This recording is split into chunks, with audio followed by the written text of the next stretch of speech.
Muito bem, continuando nossa aula, então vou falar um pouco mais de alguns daqueles tópicos das etapas preliminares que eu acho que são mais importantes assim.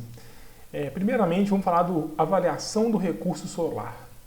O recurso solar, ele é basicamente a disponibilidade de energia solar que a gente vai ter, dependendo do ambiente, do local que vai ser feita a instalação. Então, hoje em dia, essa informação está muito disponível. Geralmente a gente encontra na internet esses mapas solarimétricos, que informam para a gente uma média da insolação diária. Né? Então, o que é insolação?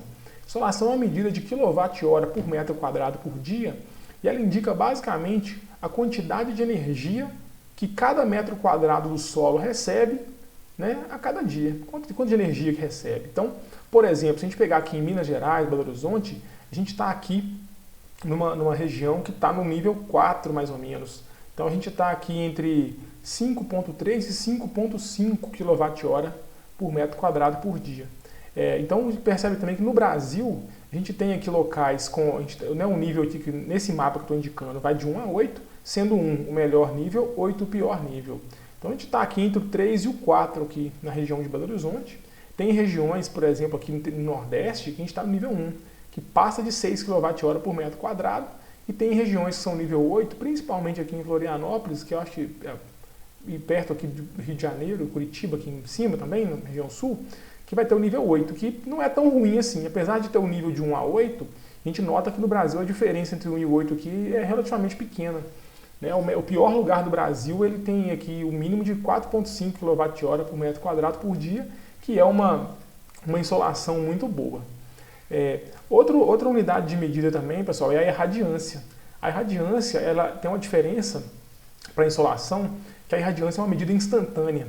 A gente tem, até na escola, a gente vai fazer essa experiência no futuro, a gente tem um medidor de radiação solar lá que a gente consegue medir qual que é a irradiância em um determinado momento. Então você mede, em um determinado momento, por exemplo, o Sol a Terra está recebendo lá naquela localização 800 watts por metro quadrado. Então é uma medida instantânea. Já a insolação é uma medida de totalização, de acúmulo. Então você consegue saber a quantidade de energia por metro quadrado por dia. Então esse mapa aqui é um mapa do Brasil, eu tirei de um livro, mas a gente consegue, hoje em dia, até Minas Gerais já tem o mapa solarimétrico detalhado de Minas. Então é mais comum hoje, cada região do Brasil aí que, né, o governo tem interesse em desenvolver essa parte de energia solar fotovoltaica, que eles fazem estudos e publicam esses mapas solarimétricos regionais também.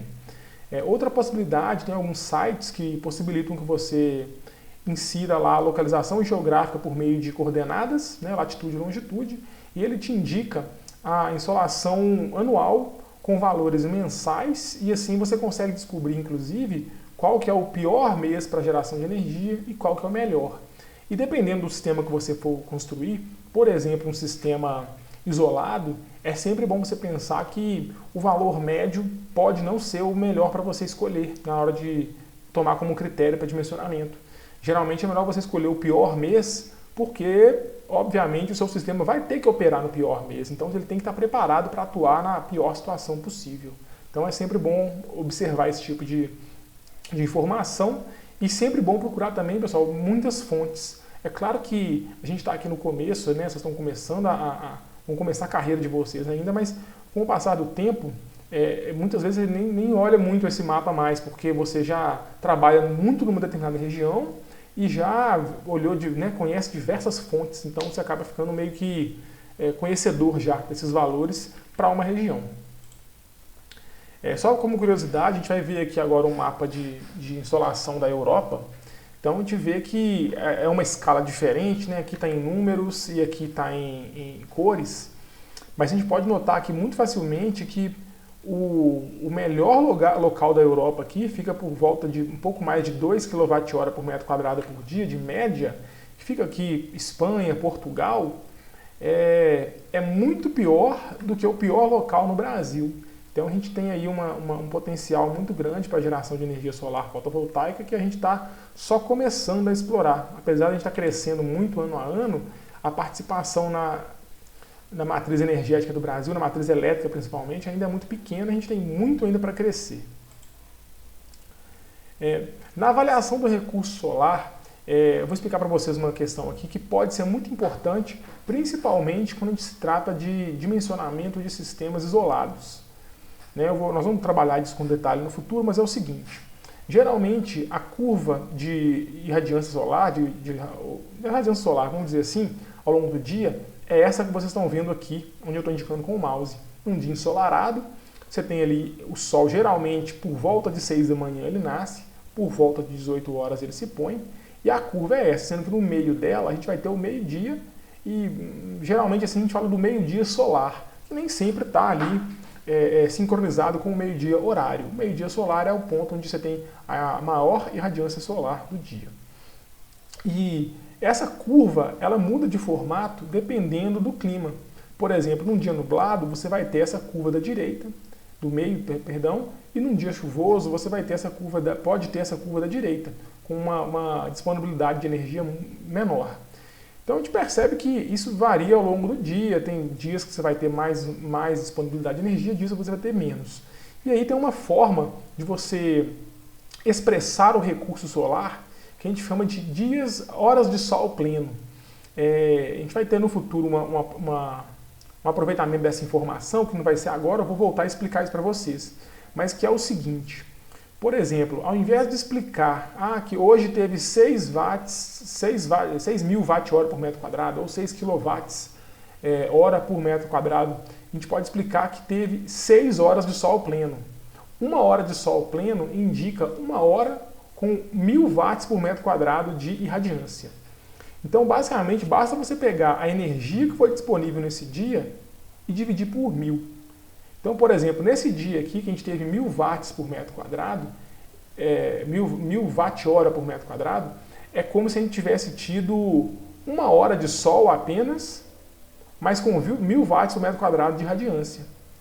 Nesse dia aqui, no dia nublado, teve 2,5 kWh por metro quadrado, mas ele equivale a 2 horas e meia de um sol que dá uma irradiância de 1000 watts por metro quadrado.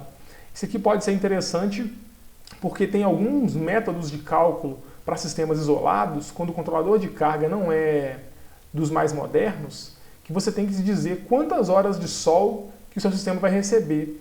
E muitas vezes, falar que ele vai receber, por exemplo, 12 horas de sol é meio um exagero, porque tem horas do dia que a irradiância é muito baixa, então a geração é quase que insignificante. Então pode ser interessante a gente adotar esse método do hora de sol pleno. Mas a gente volta a falar disso no futuro, quando for o caso. Outro ponto importante é o levantamento da demanda e do consumo de energia elétrica do seu cliente para você poder dimensionar o seu sistema fotovoltaico. Quando se trata de um sistema conectado na rede, esse levantamento é muito simples, porque geralmente seu cliente tem ali um histórico de consumo muito grande, tem várias faturas de energia ali de meses, talvez de anos. Então você consegue pegar ali os hábitos do seu cliente e ou estipular um valor médio anual, que é um ponto importante, ou você vai escolher qual que é o mês que o seu cliente gasta mais energia para tentar suprir ali aquela conta nesse mês.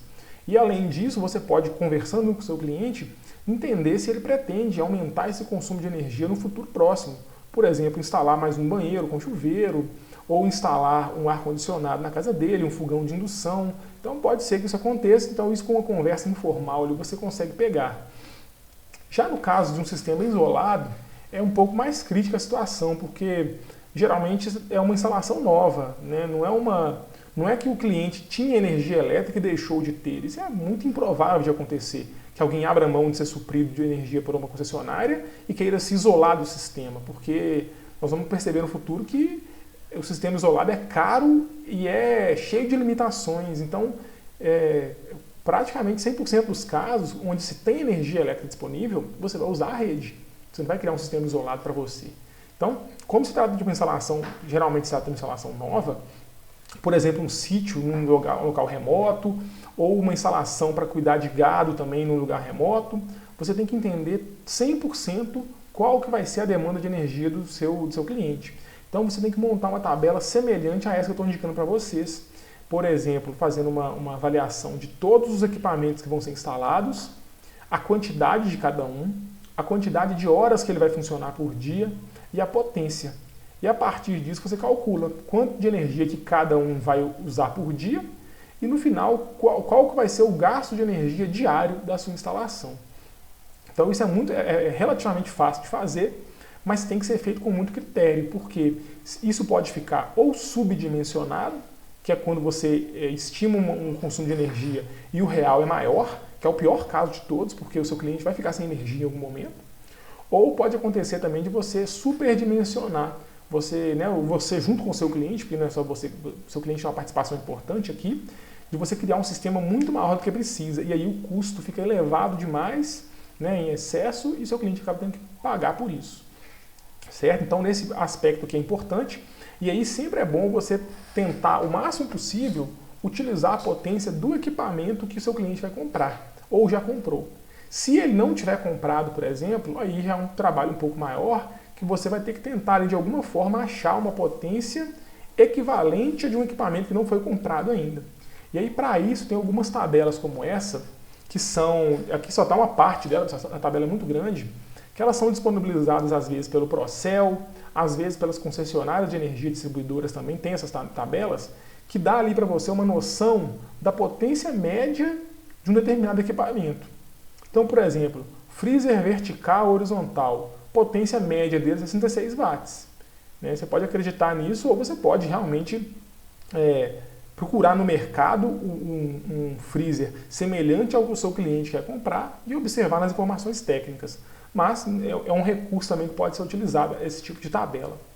Outro critério importante também é entender qual que é a potência máxima que o seu cliente vai usar ao mesmo tempo. Então, por exemplo, aqui nessa tabela, chegamos a 1.400 watts. É importante entender qual que é o perfil de consumo desse cliente. Será que todos os equipamentos vão ser ligados ao mesmo tempo?